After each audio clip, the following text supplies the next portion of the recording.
The Royal Variety performance airs this weekend. Hosted by the affable Alan Carr, the world's longest-running entertainment show, held in the presence of Prince William and Kate, Duchess of Cambridge, has a spectacular lineup. Among the performers are Ed Sheeran, Rod Stewart, James Blunt and the cast of the Royal Shakespeare Company's Matilda the Musical. Comedians Judy Love, Bill Bailey and Josh Widdicombe will all take to the stage. Grammy Award winners Gregory Porter and Elvis Costello perform too, with all money raised helping those in the world of entertainment in need of care and assistance.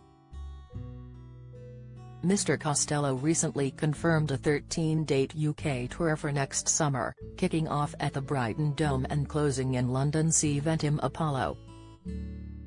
In a career spanning an impressive 6 decades, Mr. Costello has released a remarkable 31 studio albums, with his latest record The Boy Named If due for release next month.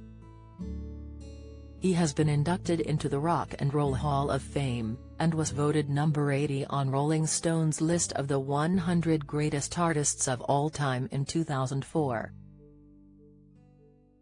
Born Declan Patrick McManus, he was awarded an OBE in the Queen's 2019 Birthday Honours list for his services to music.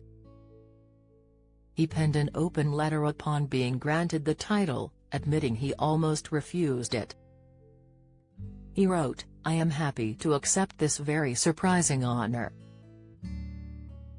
To be honest, I'm pretty tickled to receive this acknowledgement for my services to music, as it confirms my long-held suspicion nobody really listens to the words in songs or the outcome might have been somewhat different. I have to admit that my first reaction, upon receiving an, of Her Majesty's Service, letter, was oh no, they've finally tumbled me." Having read the letter, he said he slept on the news until the following morning, when he could call his mother. He wrote, "I began my call by telling my ma'am that the Prime Minister, Mrs. May, had put my name forward for an OBE. But she's rubbish," Lillian cut in before I could complete the news.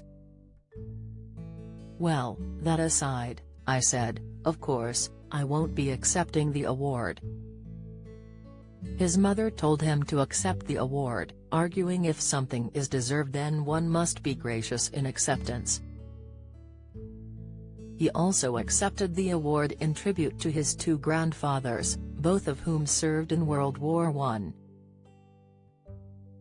His maternal grandfather, Jim Ablett, ended up spending 3 years in a prisoner-of-war camp in Lower Silesia, while his paternal grandfather, Pat McManus, was left wounded in a trench.